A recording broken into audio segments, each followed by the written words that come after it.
Welcome to Coaching Uncaged, the podcast on all things coaching, brought to you by Animas. And now introducing your host, Yannick Jacob. All right, Linda Aspey, welcome to the podcast. Thank you, Yannick. It's always exciting to talk to you. It's not our first encounter. I'm always really passionate to have your voice out there, right? The reason I invited you is not because I like you as a person and you're really, really experienced coach and with a strong counseling background. You were a founding member of BACP Coaching, the coaching division of the British Association for Counseling and Psychotherapy. So you come with a lot of that experience. You've become a leadership coach. You've worked with hundreds of organizations, teams, really high-level executive work. And a number of years ago, you've become really active in the sustainability field, right? Yeah. So we worked together. The first time we kind of had touch points was when you were president of the AICTP, the Association for Integrative Coach Therapy Practitioners. So that meeting point of coaching and counseling and therapy was something where we shared a lot of interest, right? We were active in that space. Where's the line? Big gray area. So many coaches always ask themselves these kind of questions. But then I really saw a burning passion for sustainability, making people aware of climate emergency, really doing something and really jumping in actively, right? There's a lot of people who post about stuff, but you were a co-founding member of the Climate Coaching Alliance with Alison Wybrow, and who else was in there? Eve Turner. Eve Turner, of course. McLean. Yes, Eve Turner, we had on the podcast recently. So you then went a step further. You became an activist for XR, for Just Stop Oil. So really going in there and trying to create change, at high level in organizations, systemic factors, but also what is the role of coaching in this field? And we've talked about that. But just, by means of introduction, it was important for me that people understand where you're speaking from and why I wanted you here. So thank you for making the time. I know you have a lot on, given everything that I've just said. I wonder if there's something else that might be helpful for people to know about you, just to see where you're speaking from. Yeah. Well, thank you. It's always a delight to talk to you. And I was thinking the other day, it actually must be, well, I think we would have met in around about 2010. Mm-hmm. Because I was chair of the coaching division. They didn't have a coaching division at BACP, and you were at the time lecturing, I think, at UEL. And a couple of years later. Years later, okay. I think you were there, and Nash Popovich and Deborah Jones. I was studying. That was the time I had just come out of university, and Nash is a good friend of mine, and you know him well too. Yeah. Oh, absolutely. Oh, well, that's amazing. So I set up the coaching division because I could see that there was for me, there was an artificial construct, a social construct between this idea of therapy being for dysfunctional people who needed fixing and coaching for successful people who are already massively successful, who wanted to be more successful. And it just felt that that's not true. That's not real life, that we all have vicissitudes of success and performance and anxiety and emotion. And why was this really weird construct so prevalent? And I could also see out there in practice that the grey areas were getting grey and more muddly for people, more muddled. So I was able to, because I've been on the board of the ACP for a number of years as a volunteer member, as a trustee. So I was able to sort of convince them we need a coaching division, we need to open up a space to talk about that. And I guess that was probably the start of me realizing that I had a bit of an activist in me to shake up some systems that perhaps weren't there. So that was back in 2010 when we first met. And then I moved on from BACP, and then AICTP took over, the Association of Integrative Coach Therapy Professionals, headed up by people like Deborah and Jane Jinks and Gordon Jinks and Nash, and then yourself got involved. So I feel we've a bit of a history of being a bit of activists together, actually, Yannick, shaking up a bit of change. So that's sort of where I was thinking about this morning, about the length of time that I've been involved in these fields. And I suppose what I would say is what really alerted me to climate change And I would use the word climate change. It's a very widely used term, and unfortunately it tends to focus things on just on emissions and climate change itself and carbon dioxide and all of that. We're dealing with multiple changes at the moment that are all related to the way that we interact with the world and with each other. And climate change is a bit of a catch-all term. And I see that as beyond sustainability. You know, it's about dealing with, although sustainability does encompass those two, but it's about our relationship with nature, with other peoples, with ourselves, with the way we live our lives. So there's climate, environmental, social justice in there. So when I use the word climate change, which I will do throughout this podcast, I hope people will realise I'm talking about much wider, much more systemic issues than just climate. Yeah, and let me jump in there for a moment, because we had a couple of conversations about that brought the climate in and the ecosystem. We talked to Peter Hawkins, we talked to Eve Turner. So for those who might be thinking, oh, another climate change conversation, it's like, as you say, it goes so much more beyond. The climate is already in the room, right? It's affecting relationships. It's affecting how people make career decisions. It's affecting whether people want to have children or not. So it's affecting so many coachable issues. People bring in a presenting issue and there might be no climate in there at all, seemingly, but it's probably in some way affected by what's happening in the world. So that's why I think it's always there, right? As Peter Hawkins says. Yeah, absolutely. So it's in the air we breathe and all of that. What is probably quite different about what's going on right now, and if I may, I'll go back to how I kind of woke up. I've written about this in Coaching Today and in Therapy Today and in other places. Up until 2018, I was living a fairly kind of normal business as usual life. I've made choices in the past that are around, you know, treading on the earth lightly. So I've managed my diet for years, and I haven't eaten meat since I was 17. But that was mainly for humane reasons. And I was still, and up until about 2015, flying regularly for work. And other life choices I was making. But it was in 2018 that I began to realize something very, very big was going on and something very wrong was happening. And then my sort of moment of aha, my transformation moment. And it's an absolute truth, this moment, but it really was literally a butterfly moment, which we often talk about in coaching. Is I was coming back from a client. I got into the car at the end of a very long day doing a leadership offsite on the South Coast, got into the car, and I heard the tail end of a documentary on Radio 4 about species decline, and in particular insect decline, and a statistic of 84% of loss of butterflies in the Netherlands over the last 130 years hit me like I don't know anything else has hit me before. And I think it was the enormity of the idea that in only 130 years, a country like the Netherlands had lost 84% of its butterflies. Now, to be fair, at the time, I probably had rather an idealized view of what the Netherlands would look like, fields of tulips. And it's actually a heavily industrialized nation. So I hadn't been there, so I didn't really know.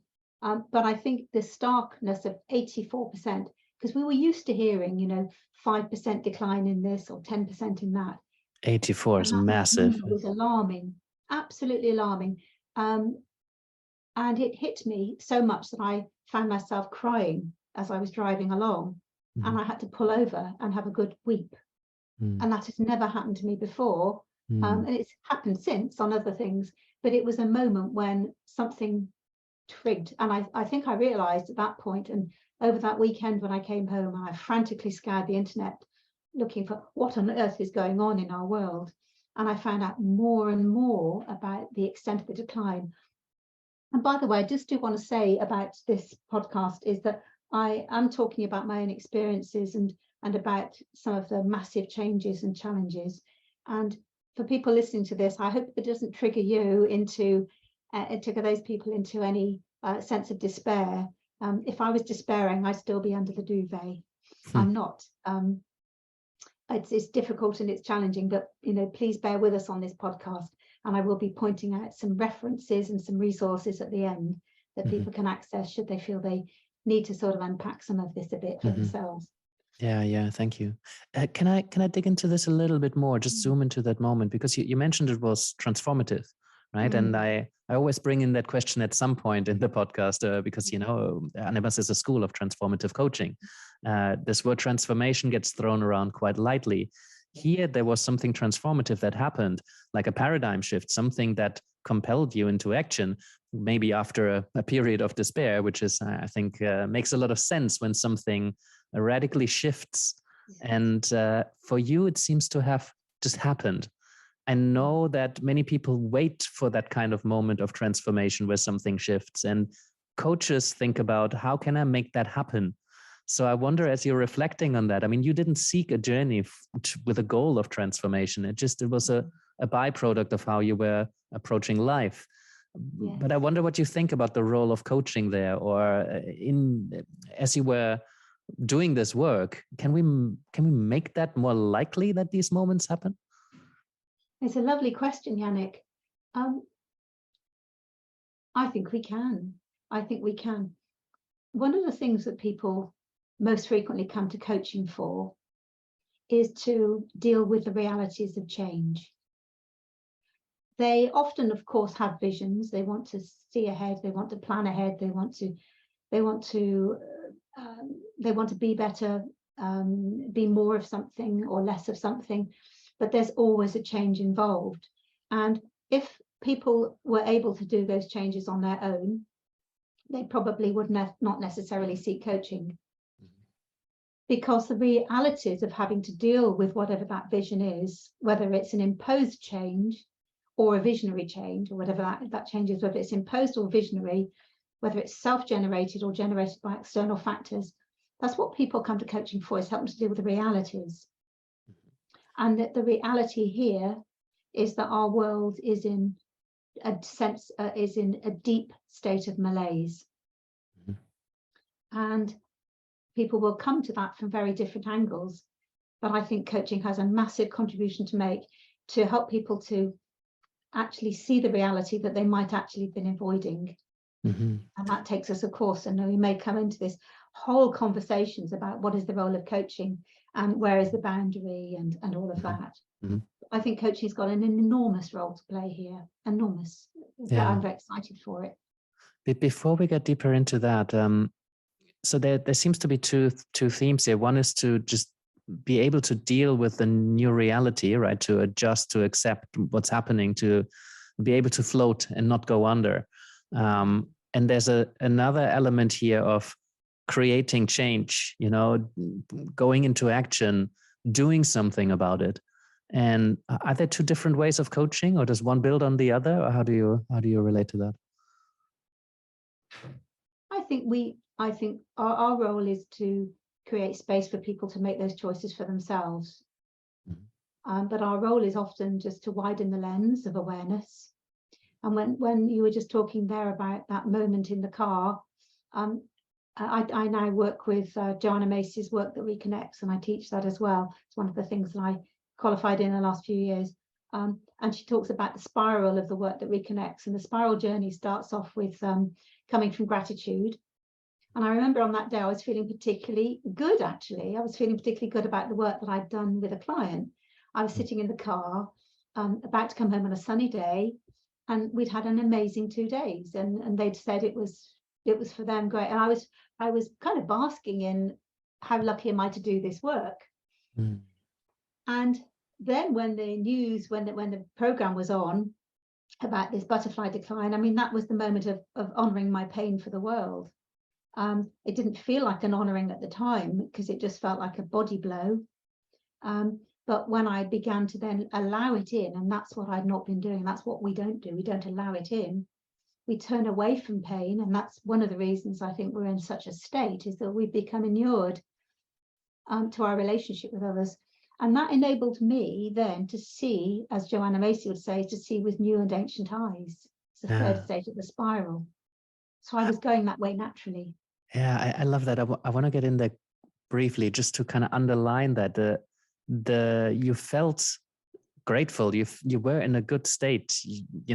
I can't help but think about the coaching relationships where we create that kind of rapport, that kind of relationship, that kind of container where somebody feels safe, where the client feels good, feels held, and in those moments, I think it's much more likely that we allow those feelings in. So if you had been in a fight or flight state, I don't think you would have listened to the program in quite the same way, and probably this transformation hadn't happened. I think that's very observant. I don't think I would. And I think that bodes us well to think about how we set up our conversations, whether it's with a coaching client or with the general public. There is a role for doom and gloom. There really is. There's an awakening aspect of that. But if we don't do that from a foundation of strength and connection and gratitude, I think we make it harder for ourselves and harder for others. And I write the coaching column in coaching, the climate coaching column in Coaching at Work magazine. I have done for the last few months. And one of the things I've been looking at recently is what it is we need to do and be as coaches in order for conversations to feel easeful. Because if the moment you mention climate in society, if let's say you go to a party on a Sunday afternoon and you start talking about climate change, someone at some point is going to feel fearful about that. They're going to feel judged. People don't raise it because they think, well, I'm not perfect. So there's an automatic assumption that there's going to be some kind of attack on an individual, either by themselves, in terms of their own cognitive dissonance. They're doing something they don't feel so good about, so they attack themselves, and they bury that away and don't voice it, or they're going to be in some way ridiculed or attacked or shamed by others, or told, oh, don't talk about that now. So what we need to do is build a relationship, because coaching is about relationship, and we need to be able to build that both in the coaching room and outside in the wider community, where if you're a coach, you're nearly always coaching in some way, although obviously you have to have permission to coach in a particular way. I'm thinking about coaches who are just starting out and they're hesitant to tell other people that they're coaches because their life isn't perfect yet, right? People are not bringing up the climate at a social gathering because, I'm still flying and, I could be recycling more rigorously. And what am I actually doing? Look at all the things that Linda is doing. Who am I to talk about this? We don't need to have all our ducks in a row in order to bring up the conversation. I think that's a really wonderful message. I'd love to see you write about that, actually, because that's so true. It holds coaches back. Climate change aside, the idea that they must be a little bit like therapists. They must be living a perfect life. Their marriage must be perfect. Their kids must be completely non-messed up for them to be a therapist. And of course, we know it's just not true. Yeah. I'd love you to write about that. So what do you do? Maybe with a bit of a practice lens, right? Because coaches who are listening to this or watching this, I know they're always keen on, okay, so how does that look in practice? Would that imply that you start your coaching sessions with some great mindfulness or gratitude or some sort of centering exercise? Is that something you put into your practice? It depends, really. It depends very much. I personally believe that our practice starts before we've even met someone, particularly because we've now got social media to let the world know a bit more about who we are. When I first trained as a counsellor psychotherapist in 1991, I did my first training. And that was psychodynamically oriented. You weren't allowed to say anything about yourself. Absolutely. You had a blank wall. You had no family photos. You didn't even have a picture on your wall, really, because that might kind of convey something of yourself. We've moved on in some ways very differently to that. So I think that the way that we present ourselves in social media, particularly, or on our websites or in conversations or any gatherings, everything we do has the potential to tell somebody something about what they might get should they choose to encounter us. Should they choose to come to us for coaching? Should they choose to use us as a facilitator, whatever that thing is? And so I think it comes back to then. So that's where I start, is what does my website say about me? What do I post if I'm posting on LinkedIn or whatever? So how do we show up in the outside world? Because that's our mythical presence kind of begins then, doesn't it?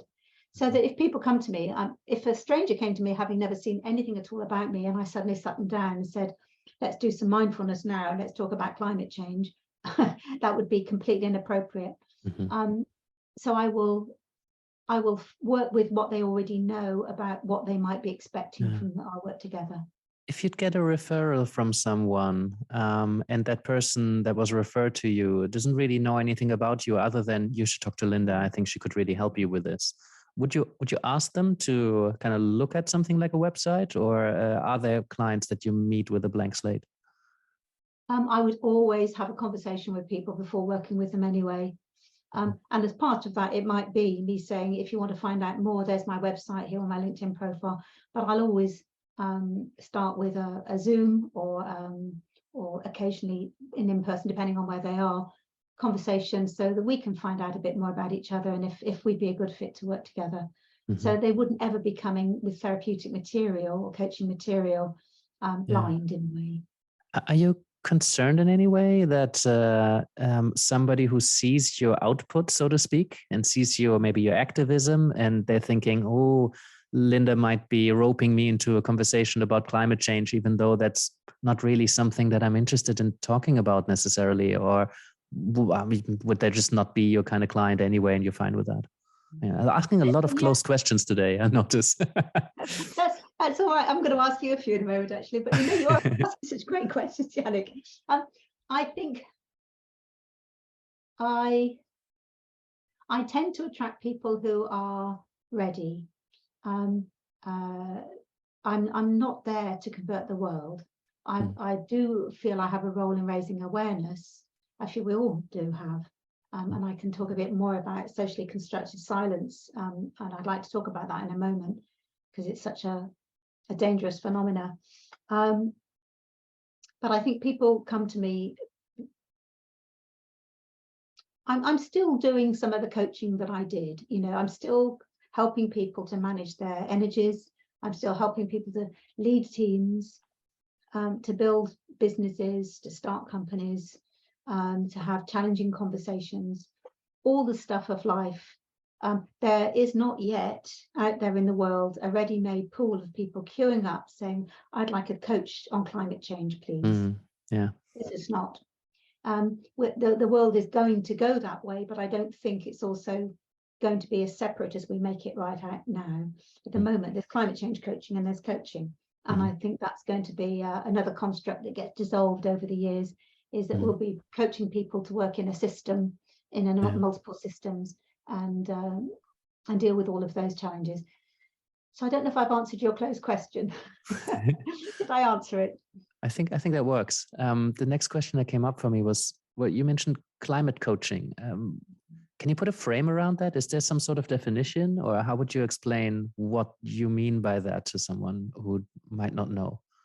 Yeah. Again, I think it's a bit of a dangerous kind of catch-all term, because it implies that, that's the only focus of the conversation. We're going to talk about climate change, and I'm going to coach you to reduce your carbon impact, or become more aware of the wider system, or think about how your business wants to be. I think it's a term that's been convenient because we didn't really have anything else. But for me, it's much more about, and I think it's about holding the earth in our minds together, and thinking about much wider impacts of everything we do. So thinking about, what's the impact of this on the children and the children's and the children? What's the impact of this decision on people on the other side of the world? What's the impact of this on me and how I feel about my relationship with the planet and all of that? So, but one could say that climate coaching is currently offering people ways to gain some insight into what's happening into the world, and what part they want to play in being part of the change that we need to happen. But I am very loath to dump that at the foot of individuals, because this is a systemic problem caused by many, many forces. And just to go thinking about, okay, tomorrow I'm going to lower my carbon footprint by doing X.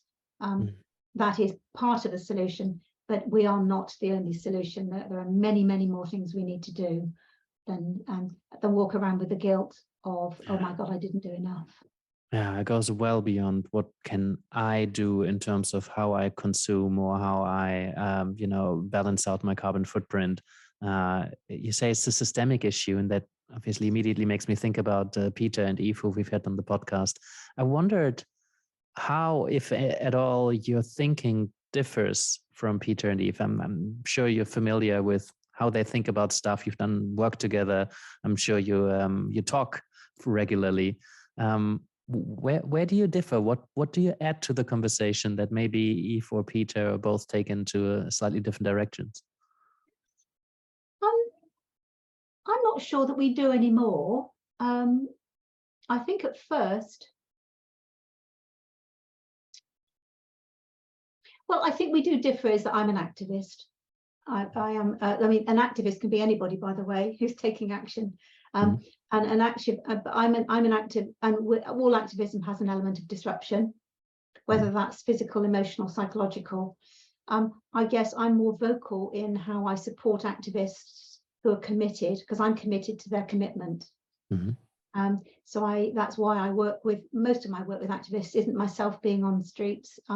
I can be of more value in helping people process difficult emotions, helping people debrief after emotionally charged situations, helping people to build resilience for the work they're doing in the face of so much opposition and so much difficulty. It doesn't mean to say I agree with every single action they're doing, but I agree with their cause for doing it. But there may be things that they end up doing that I think, oh, actually, it's a bit near the mark, but I'm always balancing that with the scale of the challenges they're dealing with. So I don't think we would a lot. I can't think of any differentiating points. Maybe we could have a little debate sometime, Peter and Eve and I and Josie. As you know, I worked closely with Dear Alice and Wybrow, and we did some training work together, and we did quite a few things, had quite a few discussions and groups together before she sadly died in a very untimely way. Yeah. And she was a great source of inspiration to many, including me. And I don't know that it matters if we have different perspectives anyway. I think that what does matter is we're all raising the debate in our own way. I mean, are you seeing this coming up in your teaching? Are you seeing it coming up in your student classes? Where are you seeing the debate being raised? Yeah, I see the debate raised in private a lot. In classrooms, unfortunately, it's not as present as it could be, right? I mean, it's always present, and I can see it being present because I see a couple of links when somebody brings in a difficulty in relationships. I'm like, ooh, probably if I ask a couple of questions now, we'll probably get to it. But then it's also a matter of, well, what's my role here? And I think that's can be really difficult questions for coaches. And I know one that is often asked, well, if I see something happening here and I now ask questions and I kind of have a sense where these questions will go, is it me who's bringing in the agenda of talking about this, or is this relevant to the context in which this is placed? Because when I'm training someone, a group, for example, well, if we talk about systemic coaching or systemic supervision, and it makes a lot of sense to talk about that, right? Because it's part of what we're training, it's part of what we're teaching, it's part of the content. But if we're training someone in the GROW model, to what extent are we gonna take what they've just put on the table and kind of point out the links of how it's related to climate change? Yeah. I think we're at a turning point as well. We're an expansion point as well in coaching. There has been an artificial myth in existence that coaching is non-directive and therapy is non-directive. Everything is directive. Even if you nod at a certain time, you are, as you'll know from my past, I'm a Time to Think faculty member, and I teach the thinking environment. And that is probably the most non-directive form of one-to-one work that one can offer. We simply say to someone, what would you like to think about? What are your thoughts? And what more do you think or feel or want to say? And we only speak by invitation.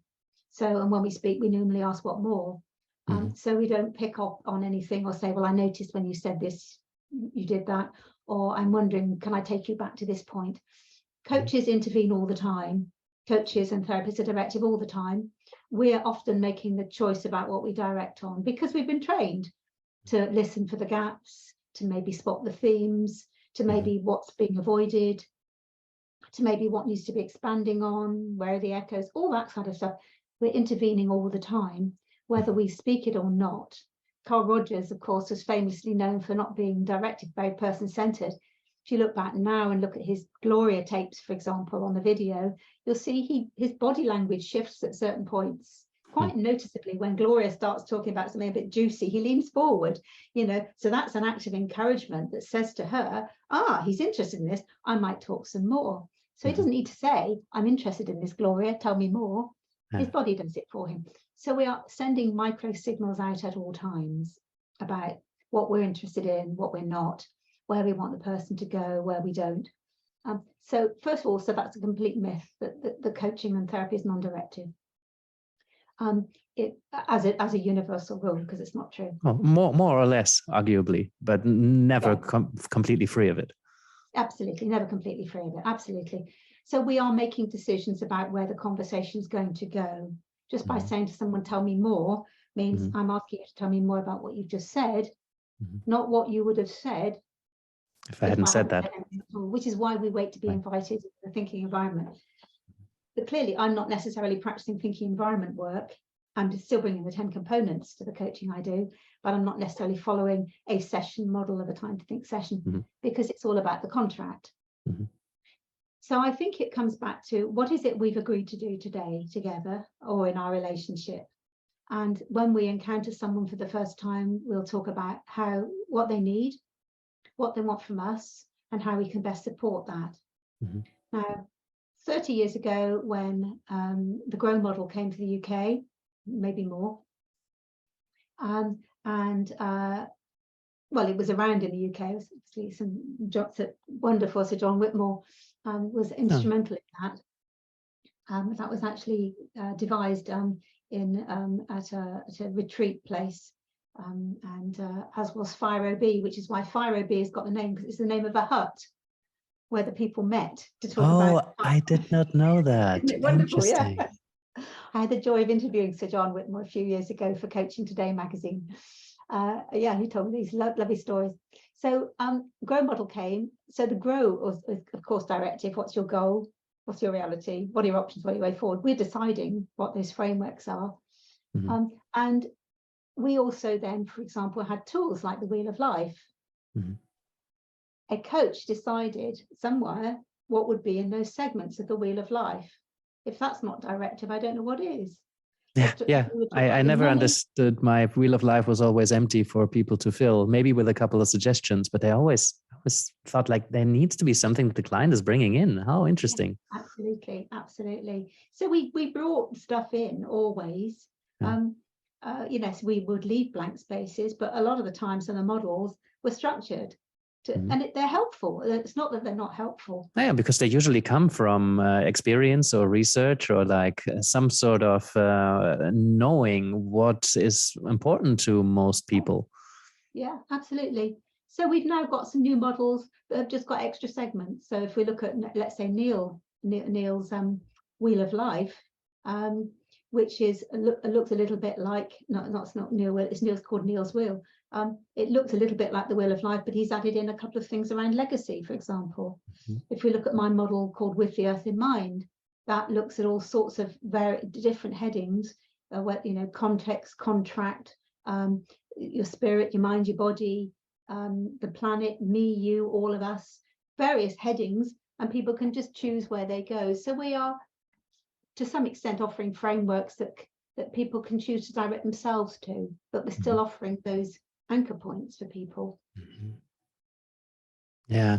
So we're always directive, right? So coaches who are asking themselves, well, am I being directive here? You're already directing to some degree. I think for me, the question is, well, once we accept that, we can consciously direct, or we can be more aware of how we might unconsciously direct.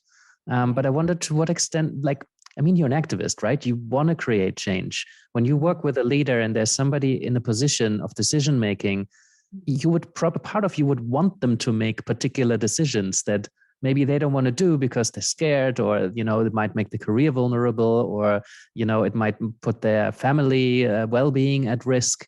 So I'm sure there's moments where you think, I could probably influence this person, and part of me really wants to, but the other part knows that, holding space and helping them to think is probably the right thing to do here. How do you manage your own personal agenda at times when it clashes with where the client wants to take things?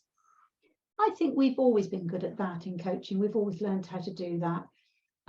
We have to, and even now as an activist, I have to let go of an attachment to an outcome that's mine. I can't coach effectively if I've got a tricksy question coming up in my mind. If I want to ask them a question that takes them to exactly where I think they should go, or gets them to conclusion or a realization where I know the answer already, that doesn't feel very authentic to me.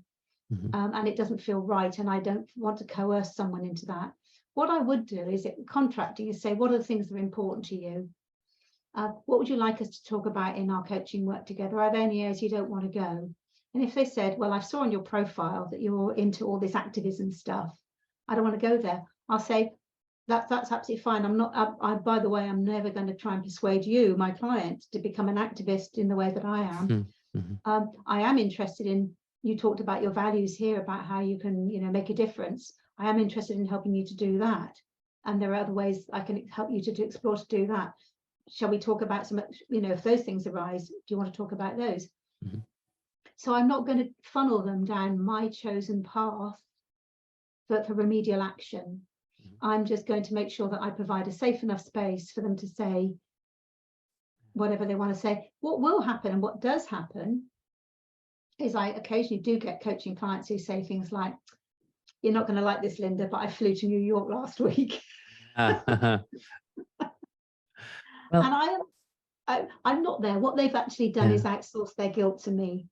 Yeah. And I get that. And it's said with a certain lightness, and that's not necessarily an issue. I'm wondering about the clients who fly to New York twice a week, and they're not going to stop that because it's important for their business.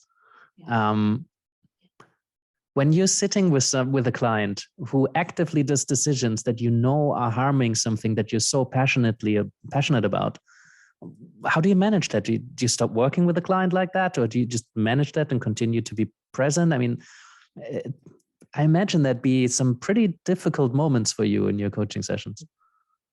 To be honest, those don't arise in that extreme way because of the work that we do together before we start working together, because of the conversations we've had about what they want from coaching, about how I can be the right person to support them.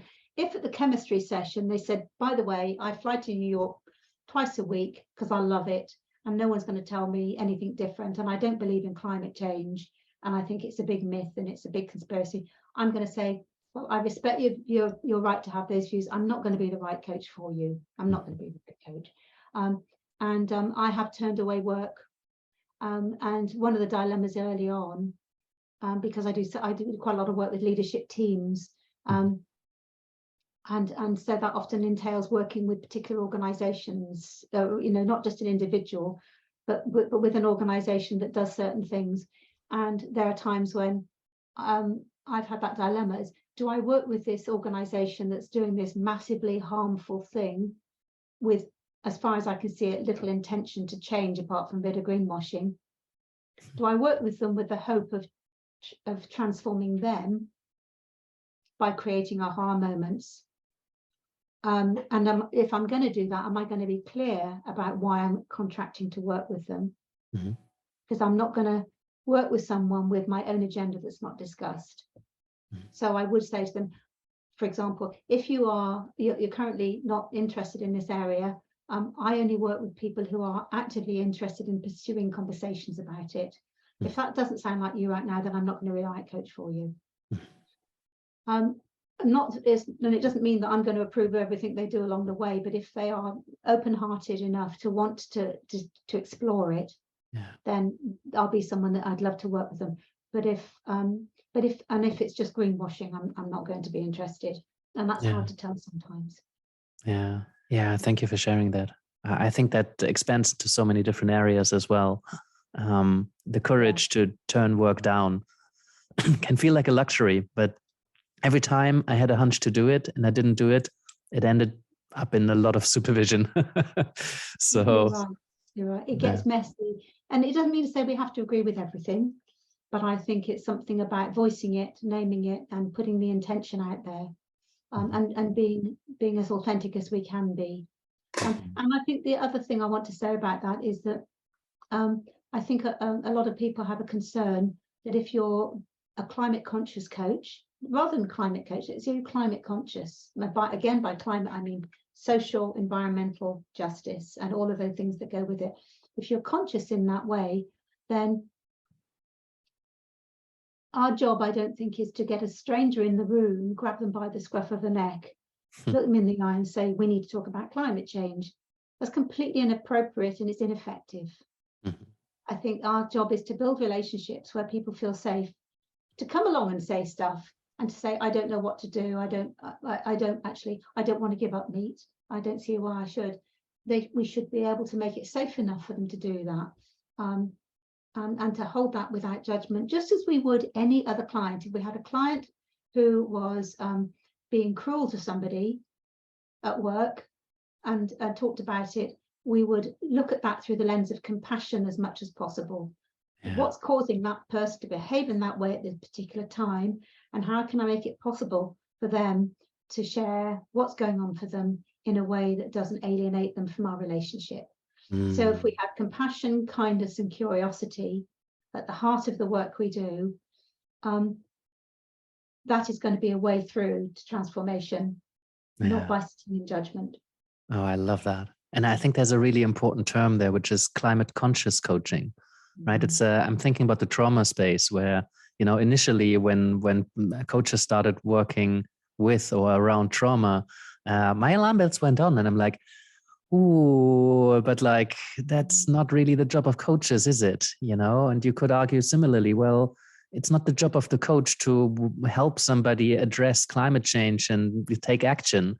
But climate conscious coaching just means that the coach has an awareness of how climate change affects people's relationships and their thinking and their decision making and, their career situation, the safety that they feel at work. And that doesn't mean that as a coach, the work is focused on, turning somebody into an activist or convincing them to fly less to New York. But that we have an awareness of why this matters and how it affects people. Yeah, absolutely. I think you said that really well. I think it's about creating psychological safety. And we know how to do that well as coaches. We already do that. And if we think about this if we think about the opposite of psychological safety is what we're faced with in society in the privileged global north. The privileged global north or the Western world, whichever shape you look at it. We are not currently experiencing the impacts of climate change that so many people are around the world. We will, of course, be finding them more and more, but we're relatively blind to a lot of it. And because it's big and it's overwhelming and it means it's disrupting, it has the potential to disrupt so many things.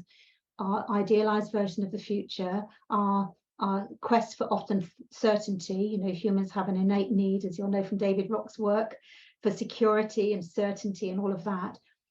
Is that what we've done in society is we've set up a wall of socially constructed denial. And that wall is quite high and quite deep in some places. And that wall says, don't talk about it. Send little signals if somebody else talks about it that it's not really welcome. And so you set up a series of behaviors that make it very hard to talk about it because it's big, it's overwhelming, it invokes guilt, it invokes shame, it invokes terror and all of those things at an often unconscious level. So people that come to our coaching rooms or to our offsites or whatever we're doing with them, they're coming already from a position of entering into this space with us from a place of socially constructed denial, of an environment of socially constructed denial. The media aren't talking about it much. They are now. It's increasing thanks to activism and other things. So, 4 years ago, nobody in my coaching practice was talking about climate change, not one single client. Someone talked about sustainability, but that was a very different field than it has now. Mm-hmm. So if we don't make it, our coaching spaces and our facilitating spaces, safe for people to bring whatever they want, whether it's coaching, whether it's climate change, whether it's gender issues, whether it's issues around all forms of, diversity, inclusivity, difference, if we're not making that space safe, we are perpetuating the socially constructed denial that's going on outside in society. Is that the silence you were talking about earlier? Yeah, exactly. Reminds me of a little bit that expression, I think, that goes in the American military regarded to sexuality is don't ask, don't tell. Don't ask somebody about their sexuality and don't tell them what it is. So you perpetuate that thing. And that's what we've got still in society. It's the walls are crumbling and they're getting less strong, but we are still largely continuing business as usual. So I think the role of a coach is to widen the lens of awareness and to make it safe to talk about things that may not be safe in other places. That's why psychological safety in the relationship is so important. And that has to go with not being judgmental. Yeah, thank you. I have an eye on the time. There's a couple of questions I wanted to ask you about the thinking environment, just because it's not every day that you talk to a global faculty. You spend a lot of time with Nancy Klein. Before we go there, I just wondered, is there something that you want coaches to know? Is there a message that you have to coaches, new, future, or very experienced already, around climate coaching, climate conscious coaching that would be important to you to share? Yes, I think so. And I think it goes right back to how you started this lovely conversation, which is you don't have to be perfect yourself to make a difference, to help others to make a difference. One of the things that I did when I had my butterfly moment was I went into kind of a manic defensive state of I've got to do everything and learn everything. So I took myself off to various organizations to learn. I studied sustainability leadership, I studied the circular economy, I studied climate science. I did lots of stuff.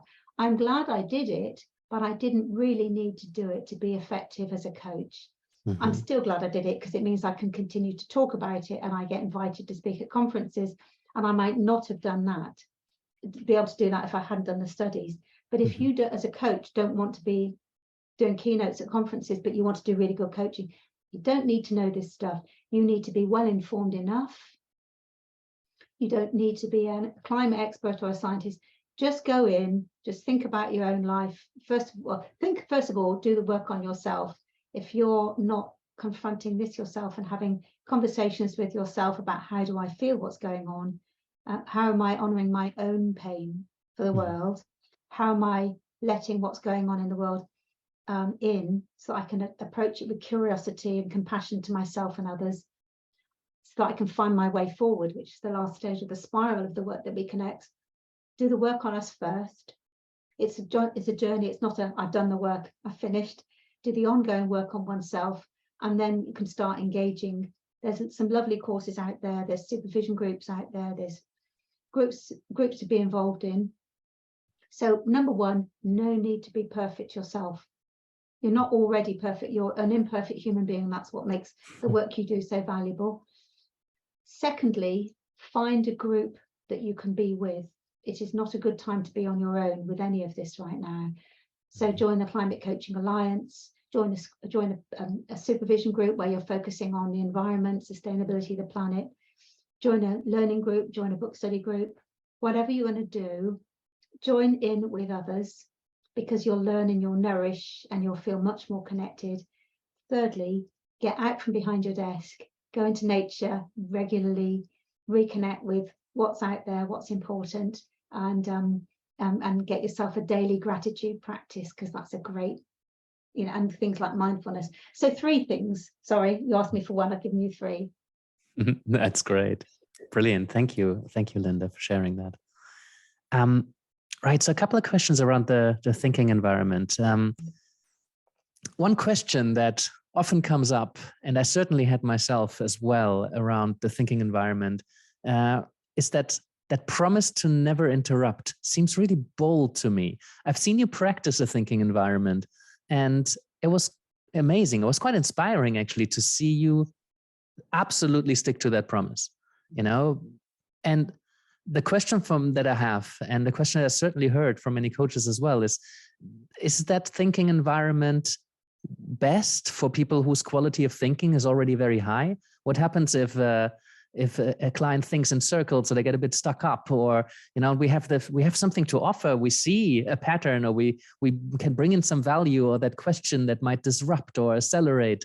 There's so much that we could offer.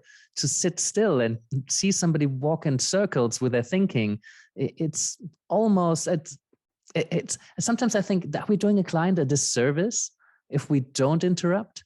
And is the promise never to interrupt possibly a dangerous one? Mm-hmm. It's such a lovely question, and it's certainly one that I asked myself many, many times early in my Time to Think training, because I'd actually been trained to interrupt. When you think about what coaching and therapy is, it's a way to interrupt with questions that disrupt someone's train of thought, or we think add to it, but I had been trained to interrupt.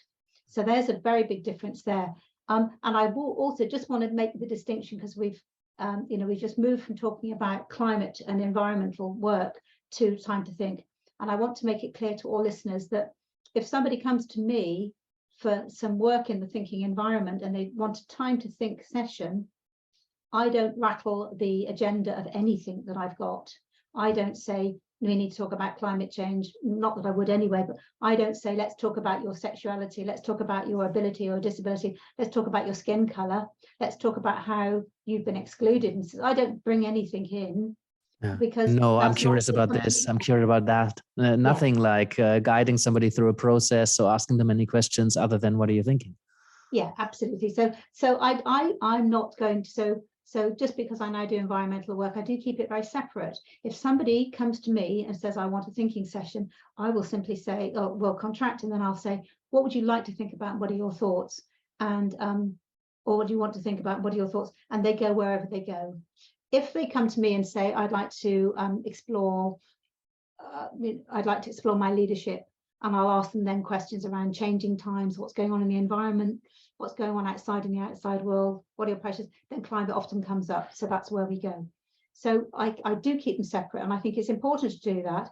Doesn't mean to say I don't bring the 10 components of the thinking environment to bear to all my coaching work.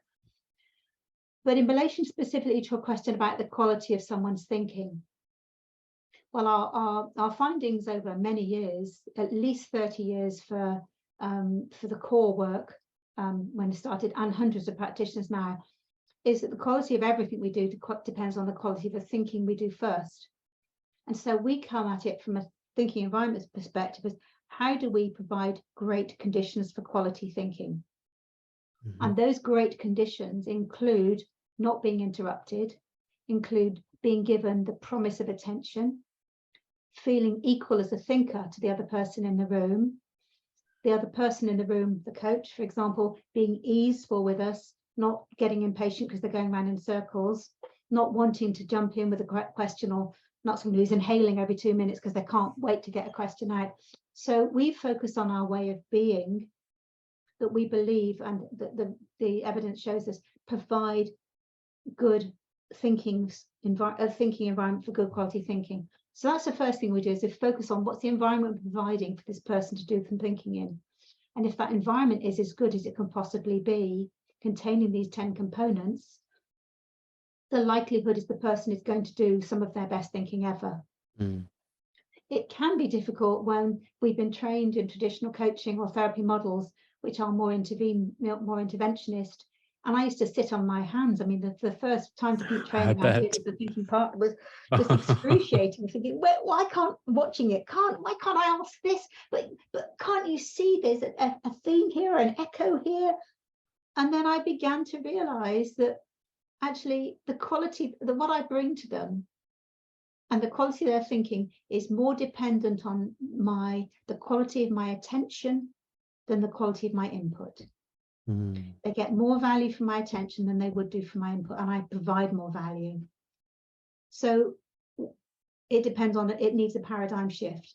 I provide more value through my attention and not through my input. So that's a whole different way of looking at it. And if I knew that that was true, which I believe is, then I need to let go of wishing desperately that they talk about X or Y, or that they'd see the theme, or they see the link, or whatever. Because my experience, and all of our experiences share, when we provide that attention, and really interestingly, there seems to be something very important about that promise, not just providing attention, but by making that explicit promise. I promise that I won't interrupt you, and that if you need my input verbally, just ask me and I'll ask you a question. Because the moment we interrupt even a silence, we've broken that promise. And the moment we do something else that's without the promise, is we've broken that psychological contract we made. So when a person is able to think for themselves as themselves, they're not being judged, they're not being criticized, they're not being hurried. We're listening with interest and fascination about what they're saying and what they might say next, because we don't know what they're going to say next, and neither do they. And if we treat every word as wise, then that helps us to let go of those old paradigms of, but I must ask them about that and I must ask them about that, because that's often much more about our anxiety about, are we adding value? I'm not sharing my wisdom, I'm not sharing my model, I'm not sharing this idea. If they want it, fine. And we can, at times, when someone's really stuck and they tell us they're stuck, I might ask them what they're assuming. So I'll give you an example, because we know that assumptions are things that stop people most. So I'll give you an example. Somebody years ago, I remember it very clearly, said that they were struggling with the team. They hadn't had any management training, and they were struggling with a team of various different members, different needs, and they were really struggling around delegation. And they said to me, I'm stuck, I'm going around in circles here, I'm really stuck. Now, if someone goes around in circles and doesn't say I'm going around in circles, I'm going to let them go around in circles, because maybe that's what they need right now to do. And I'm not going to be the judge of whether or not that's a good coaching session. They can be the judge of that at the end. They might say at the end, it was such a relief to hear myself going around in circles, Linda, you didn't interrupt me. Well, they might not even say it, but they will have been heard and treated as humans and adults and expert in their own thinking. If they do say, as this person said, I am going around in circles here, I'm just don't know what to do with this team. And a thought had occurred to me, which was, they've said early on they had no management training ever. And they're talking about how they're allocating work between their team members. And I wonder if they know anything about different styles of delegation. So I said to them, you said this and you said that. And a question arose for me then. Do you know what do you already know about different ways and styles of delegation? And they said, I didn't even know there were any. And I said, would you find it helpful if we spent a few moments thinking about some of those, if I gave you a little bit of information and see what you think about those? Right. I said, yeah, it's all new to me. So I gave them 3-minute overview of some different ways of looking at delegation and delegation styles. And as I spoke, you could see them frantically writing notes. And then I stopped after 3 or 4 minutes and I said, so I'm now I've given you that. I'm wondering what's your freshest thinking about that, or what's your question now? And the thinking environment reopens. Yeah, reopens. So the least amount of intervention I need, the least amount of input, can often result in the most amount of their continuing to think for themselves. Yeah, but that also doesn't mean that if you work in a thinking environment way with that kind of attitude, with that mindset, it doesn't mean that you can never intervene. It doesn't mean that you can never put some information on the table that might be really helpful. It's not that you're sitting on your hands from now on forever. Yeah, absolutely. Which I think a lot of coaches are scared about that. I think they are. And I think if information is one of the 10 components of the thinking environment, to be informed of the facts, and all the nuances that can go with them. So if somebody is lacking in information, the main thing is that most of the time coaches think they are the ones that have this wonderful, which they do actually. Coaches are often the ones that feel that they are duty bound to offer them these pearls of wisdom. I say that with some sarcasm, but we feel duty bound to do that because that's what we've been trained to do. But actually, if we just stay easeful and we just trust in the intelligence of the client maybe even more than we trust our own drive to be helpful, and then the client might come out with something, or they might request information, and then you give it succinctly without attachment to them saying, oh my God, you're a genius, Linda, because that's not the whole point is for the client to find the genius in themselves and say, I never thought of that myself before. Wow, how good is that? That's what I want them to leave the session with. Yeah, I really need to seriously get our egos out of the way and really trust the client. And that's the ultimate trust, to never interrupt them. And what a potential paradigm shift for a coach, that interrupting includes a silence, right? So, I have noticed myself still thinking that if I speak during a silence, I'm not interrupting. But, that's really not true, depending on whether that client is still thinking. So I am always very perceptive of like, is this a helpful silence? Are they still thinking? Are they thinking something right now? Or are they waiting for my input or for a question, which is not really a helpful silence? I remember many, many years ago, I did some training and it was filmed. I was doing some counselling training and it was filmed. And I had a client in the room who'd agreed to be filmed. And she came in with a very, very, very, very long silence. And at that time, I wasn't comfortable with silence. I was in my teens, not in my teens, but I was in my 20s, very uncomfortable with silence. And I'm squirming in this silence and thinking, I don't know where to go with this. And this was well before I encountered the thinking environment. And I'm squirming in the silence and feeling completely inept and stuck. And eventually the client began to speak. And I was so relieved. Oh, I was so relieved. It was just totally awful. And then we were interviewed afterwards because it was part of a study I was doing, interviewed afterwards. And the client said, oh God, that was so lovely to sit in that silence. It was with Linda there. And it was just so nice. Wow. I had no idea that was going on for her, and she had no idea it was going on for me. But I think it bodes us well. We've lost that ability to stay with silence. We interpret silence as the end of someone's thinking. What if we saw it and start, actually, you are still busy thinking. I'm going to leave you to that, and you let me know when you've finished. Yeah, and contracting around that seems really important. That's very important. Contracting is everything in all the work we do, whether it's climate or thinking environment. It's so important that we have conversations about, what we're agreeing to do and how we're going to be together, and what we might do if we go off track. If either of us doesn't do what we said we were going to do, how do we handle that? So I think it's kind of a stitch in time saves 9. Yeah. And I think that's also the solution to another question I had that I often get. Well, how do you deal with a client who might be somewhere between a bit weirded out or a bit awkward to like actually angry that you're not doing anything? And I think the solution is already on the table, right?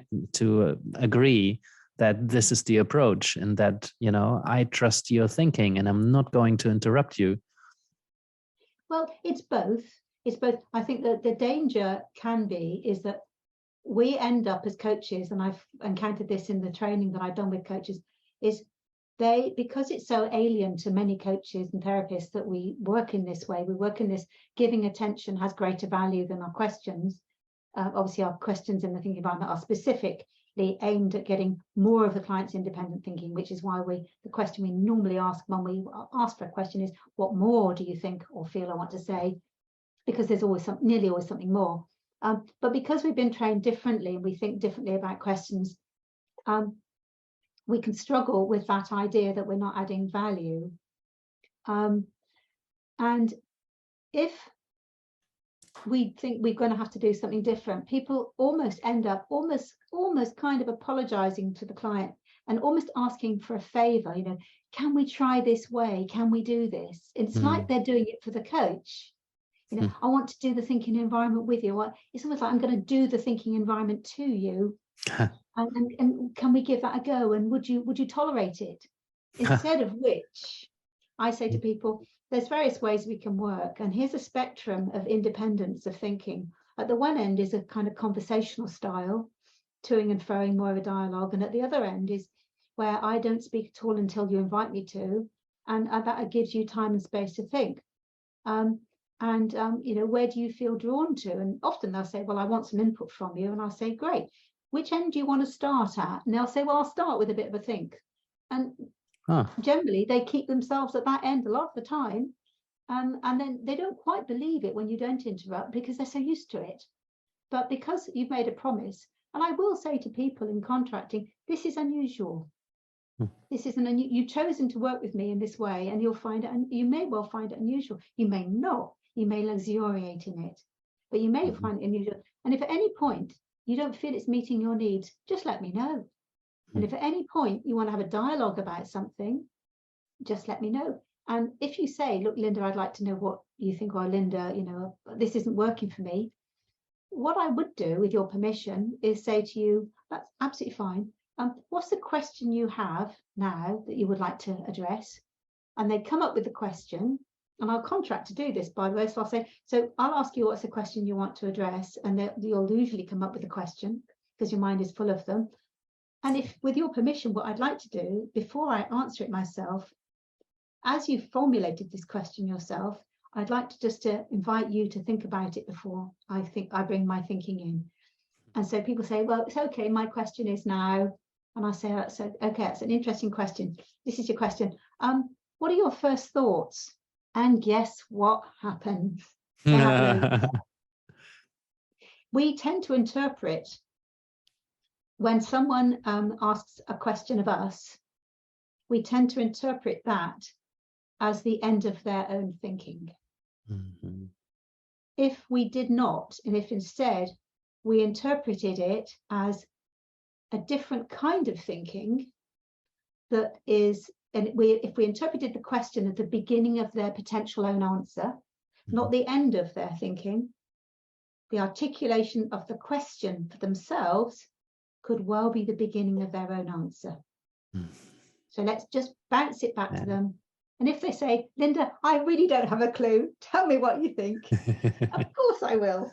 But if I say, okay, this is the question, what are your first thoughts?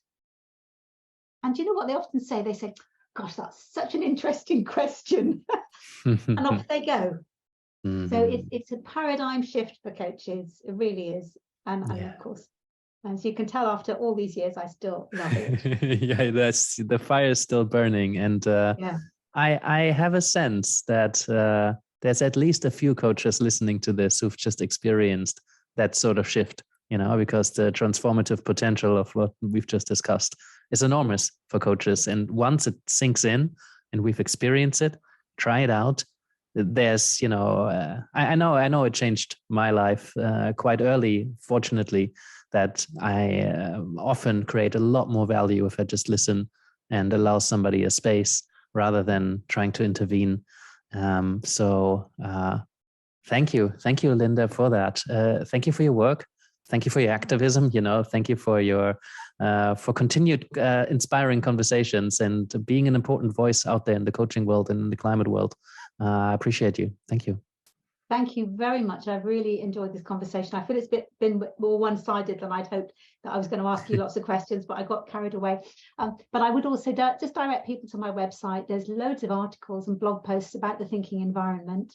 I can attest to that. Lots of really good stuff there. You mentioned the coaching with the earth in mind model, which is really good. It's worth looking at. And I have in the past sent people to your website. So it's lindaspey.com. Yeah, it's lindaaspey.com or aspey.com. They're both functioning. So, and if you just Google Linda Aspey, there's only myself and a lady living in Houston in Texas. Yeah, and look at the resources website. You mentioned the articles you write. You've written a lot, and a lot for coaching magazines, which is pretty easy to read rather than a highly academic kind of research based work. So there's a lot of value there. I definitely underline the encouragement to check out more of your work. Yeah, absolutely. So thank you very much, Yannick, for inviting me. It's, as always, a delight to speak to you. And yeah, just in terms of finishing up on resources, I did say at the beginning of the conversation about, this conversations around climate change can be triggering for people. So I do invite you to, if you're a coach, to look at joining the Climate Coaching Alliance. It's free to join. If you're a psychologist, there's the Climate Psychology Alliance. There's various groups around. There are climate cafes. I run climate cafes, for example. I run those for free. I run one a month.